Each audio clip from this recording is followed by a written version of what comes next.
আমিনুলকে টাকার মালা উপহার নতুন রামনগরে।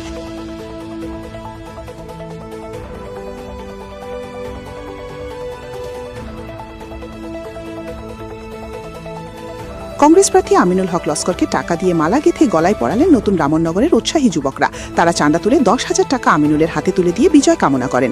আমিনুল হক তার বক্তব্যে রামনগরের জনগণের কথা স্মরণে রাখবেন বলে প্রতিশ্রুতি দিয়েছেন।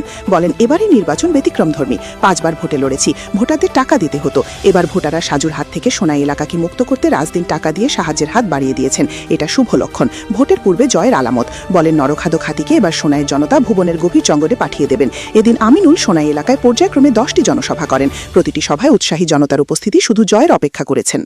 এবার এই নির্বাচনটা আমরা সত্যিকারের শোষণে এটা না খবরের এটা এই নির্বাচন। এই নির্বাচনে আমরা সরকার পরিবর্তন করতেও লাগবো, আর সরকার পরিবর্তন করতে হলে হাত প্রতিচ্ছন্ন করতে লাগবে।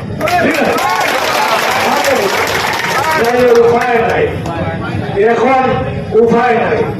আমরা বর্তমান বিধায়ক তাই কিতাব লইয়া আইস, হাতি লইয়া না, আর 5 বছর আগে ঢালা সামনে লইয়া আইসা হাতি লইয়া, হাতের মুসলমানের সামনে ভোট দিতে পৌঁছায়। আমরা মুসলমান কংগ্রেসের প্রতীক ছিল হাত মানে, আর হাত আল্লাহ এমন এক নিয়ামত দিছ, হাত ছাড়া আমরা চলতে পারিনি। খাইতেও হাত, খাবার করলেও হাত, গাড়ি চালাইতেও হাত, গোসল করতেও হাত। আল্লাহ মরি যখন ও মরার গোসল হাত দেবে, ওগুলোও হাত দেবে, হাতে দেবে হাতি যে বুঝে হাত এগুলো আমরা আল্লাহ নিয়ামত জানি, হাত এগুলো আল্লাহ নিয়ামত জানি, আর হাতি এগুলো আল্লাহর কিয়ামত জানি। কারণ হাতিকে তো আমার গোয়াটা জমা গিয়া যেত উঠছে আল্লাহ নিয়ামতের হাতিয়া, আল্লাহ কিয়ামতে আমরা ভর্তি গুলি হাতি তো আমরা আল্লাহ কিয়ামত। ও রজনী খান, ও রজনী খান আপনার হাতি দিয়া 40 করে মানুষের গোয়ার দরজা ভাঙতে দেওয়া, কারণ জেসিবি চিল্লার উঠে যায় না। আমরা ভাবি দিয়েছি এখনো যদি উচ্ছেদ হয়, হাতিতে উচ্ছেদ হইব। আমরা ও হাতি আনতাম নি, আমদানি করতাম নি, আমাদের উচ্ছেদ করলেন আল্লাহর দোয়ায় এই হাতির দিব না। আর এই মানুষ কি মানুষ আমরা জানতাম, টাইম কম্প্রোমাইজ করে লাইন, টাইম কম্প্রোমাইজ করে লাইন।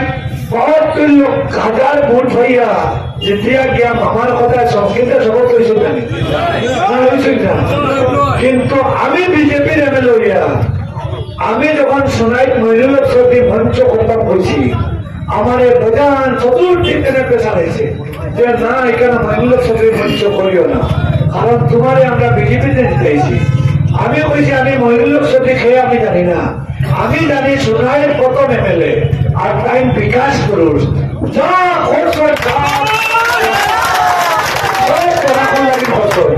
আজকে দুর্নীতি এমপি হয়েছেন, মন্ত্রী হয়েছেন, কিন্তু মেডিকেল কলেজ, ইঞ্জিনিয়ারিং কলেজ সব টাইম সোনাই সমর্থিত করছেন, ইএনজির মান করছেন, রেডিও স্টেশন করছেন।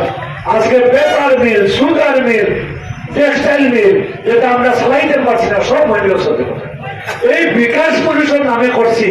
আমি মহিলার সাথে খেয়ে আমি জানি না সোনাই কত মেলার নামে